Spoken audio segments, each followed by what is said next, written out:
Thank you for waking up with Happy Ass, where we come together to grow in mind, body, and spirit, so we can in turn go out and make the world a brighter and sweeter place to live for ourselves and for others. I just have to breathe that in for a minute.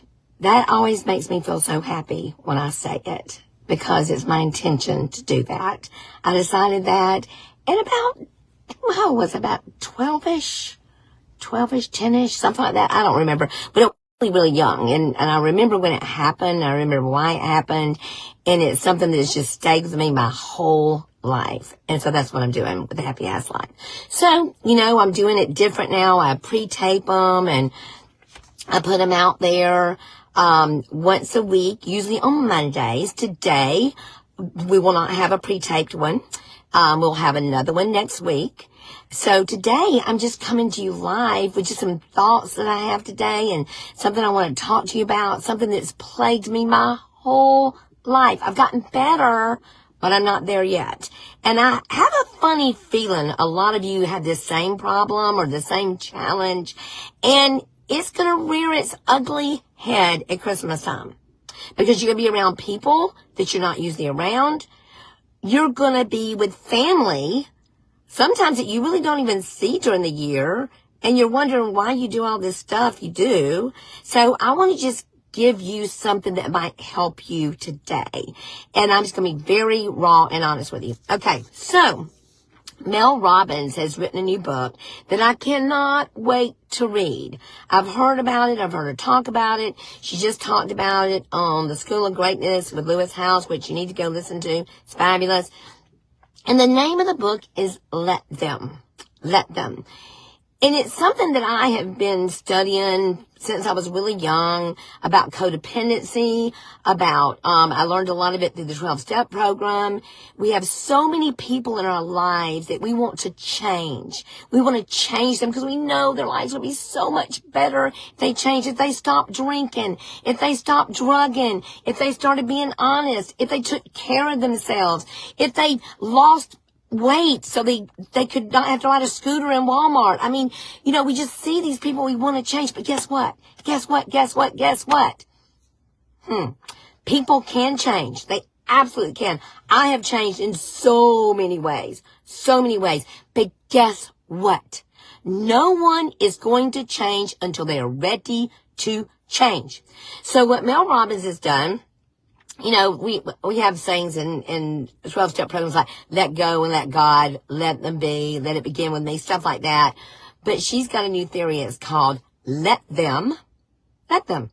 If somebody wants to be unkind and ugly and dishonest and drink, let them. But the second part is let me. Let me decide what I want to do with it. Let me decide how I want to live my life. But this is the deal. I need to be spending zero energy, zero of my beautiful, God-given, limited energy, even though I feel like I've got unlimited energy, limited energy in trying to change humans that don't want to be changed. People will change when they're ready to change.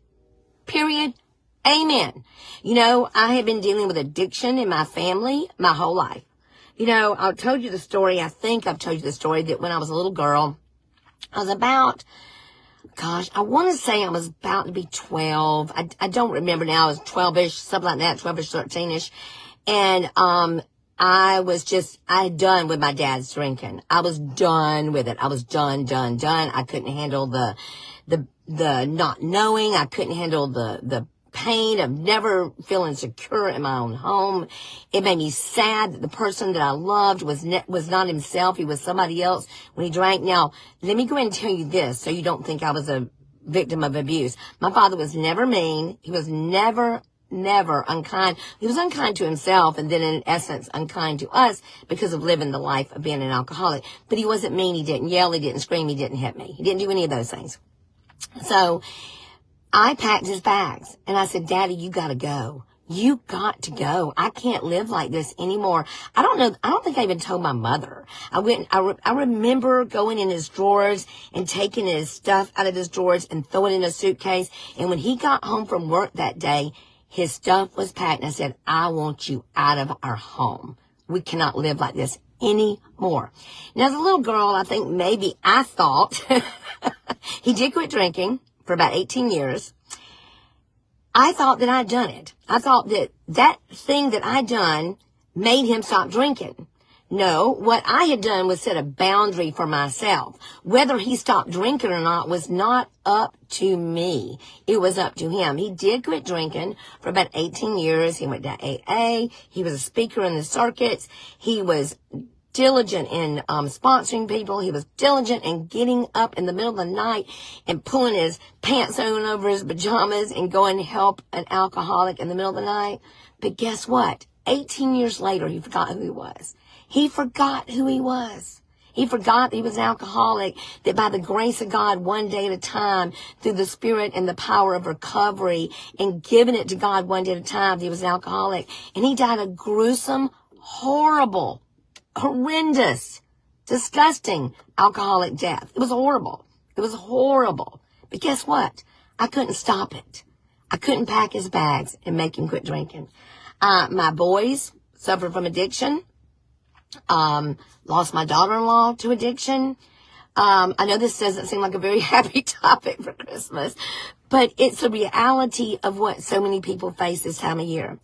Christmas time and the holidays is the number one time, other than relationship failures, when people relapse. People relapse greatly this time of year. But let me tell you this right now. You can't stop it. You can't stop it.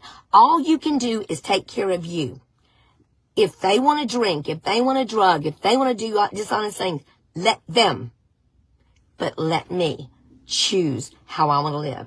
So many of us spend so much of our life not doing the things that we know we need to do because we're worried about other people, worried about what somebody thinks of us, and we deny ourselves that God-given thing inside of us that we know we're put here to do. We know it. I know I'm put here to be a happy ass. I'm put here to sit here and be honest with you and talk with you and do podcasts with you.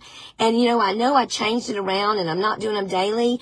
And I'm not going to go back to daily, but I am going to go back to live probably 3 times a week. Guess what? Ashley and them don't even know that yet, but I don't like the way we're doing it. I don't like this doing it ahead of time and then waiting and all this stuff, because when I have something that wells up inside of me, like today, where I feel like I need to share something with you that might bring you peace, joy, love, all those beautiful things, I can't hold it back. I can't contain it, so I won't. So I'm going to do it a little differently. I'm not sure how that's going to look for the next year, but I'll let you know when I decide. But I know it's going to be different than I've been doing it. I've been doing it weekly. So please, every Monday, it's on Spotify, Apple Music, iHeartRadio, and I have wonderful sponsors. Beachy Beach Real Estate. I've got a tax group called Bay Tax, and Kitty Stewart with the Dream Team. I'm not sure who's going to sponsor next season. Haven't figured that out yet. But please thank those people. They're amazing, and they make this possible so I can help pay for some of this. Because I know you think this is not free. By the time I produce and put it out there to all the places, YouTube, I may just continue YouTube. Haven't decided yet. Got to figure it out. So this is what I want you to think about today. There's a few things I want you to think about today. Number one, if you're dealing with some very difficult people in your life, let them. Let them. They're going to do it. I got a newsflash. They're going to do it anyway. You being angry, mad, out of control, you losing your mind because they're losing their minds is not going to change them. Not going to change. Nagging them to go to meetings ain't going to get them to go to the meeting. If they do, it's not going to make a difference. People have to decide in their hearts and in their souls when they have had enough. And I don't know when someone's had enough. Really, to be honest with you, I thought my son, after he had an overdose, many overdoses, when he was comatose and near death, when he lost his wife, when he lost his children, all those things. You think when people don't have a happy, good life, that they'll do something different. My brother Stuart, he died homeless behind a Winn-Dixie as a John Doe. He was an amazing human being. I see some people on here that knew Stuart. He was an amazing human being with great talents. But He never made the decision to change. And he died homeless, a drug addict behind Winn-Dixie. Y'all, some people will do that. Some people will die. They will. Some people will get recovery, but they will not do it because of what you've done. They will do it because something inside of them snaps and changes. Perhaps you just take care of you. You do the things that you were put on earth to do. Set the example. Set a loving example. Not a nagging example, but a loving example for others, and your life will change. So I've got a few little thoughts to tell you, okay? You know, what I'm hoping for you this year, this next year, is spiritual well-being and personal transformation. Spiritual well-being and personal transformation. That's all up to you. That's all up to you. No one else out there can keep you from that. That is up to you. The other thing is, this is something that I'm really working on. Are you surrendering your uniqueness for acceptance? Are you surrendering your uniqueness for acceptance? Your uniqueness is your God-given ability to do what you were put here to do and what only you were put here to do. I feel very led that I'm put here to do my happy-ass life. Haven't made any money at it. It has cost me money for over 5 years now. But I don't know where it's going to lead but I know that God put me here to do this. I know that God put me here to share and be honest and loving and kind with others. This is another one I love so much. Your imagination is not a toy. It's a tool. So if you're imagining something in your heart and your soul that you want to be doing, not what somebody else wants to do. Nope. Remember, let them, let me. What you want to do. Is there something in your heart, your soul, and your imagination that keeps calling to you that you and only you are supposed to do? Then do it. Do not sacrifice your uniqueness for acceptance. Do not do that. Okay. And so the other thing that I heard today that I thought was so cool, because this is what, I don't know about you, but this is what I've done my whole life. I see people and I go, but they've got so much potential. Like, I was in a very, very not good marriage. The first marriage was my starter husband. That was not good. But that was before I had confidence in who I was and I felt good about me. Because when you feel good about you, you attract the right people into your lives. When you do not feel good about you, you do not attract the right people into your lives. Nothing wrong with them. They're just not the right person for you. Nothing wrong with starter husband. He wasn't the husband for me. Okay? So I love this one. I want you to think about this before we go today.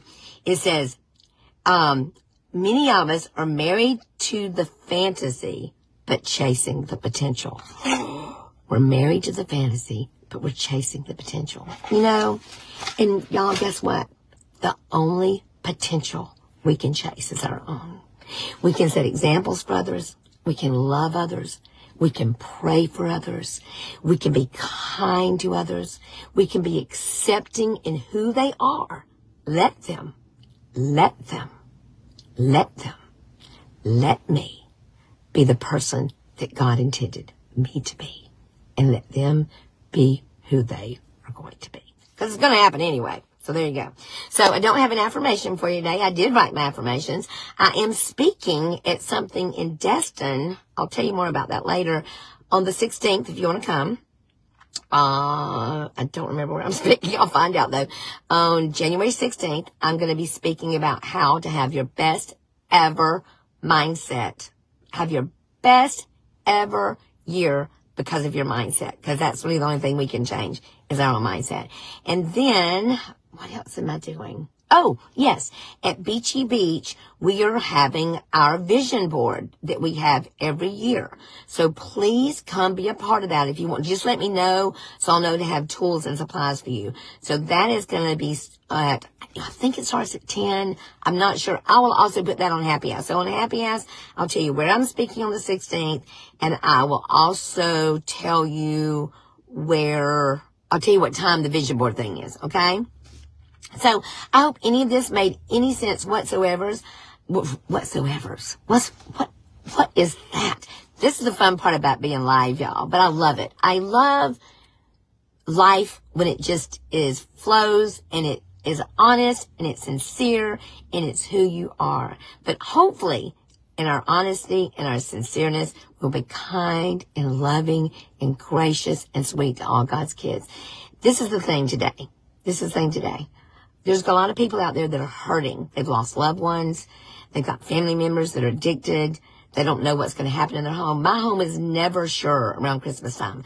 I never liked Christmas. I still struggle about Christmas, to be honest with you. That's another whole podcast. My daughter told me not to tell y'all I'm not a big Christmas person. I'm an everyday person. I love every day. I'm thankful for every day that God has given me to live in this one beautiful world, even with a struggle, maybe especially in the struggle, because I've learned to depend on a power greater than me and greater than you. Y'all, I love you with all my mind, heart, soul, and body. And I will not contain it. I want to pour it out to all of you. I hope you have the merriest, sweetest Christmas. But you're going to do that if you love God's kids, all God's kids, but let them be who they need to be to get to where they need to go. And you and I don't know that. We know. They only know, and God knows. I love you so very much. Be sweet, y'all. Merry Christmas.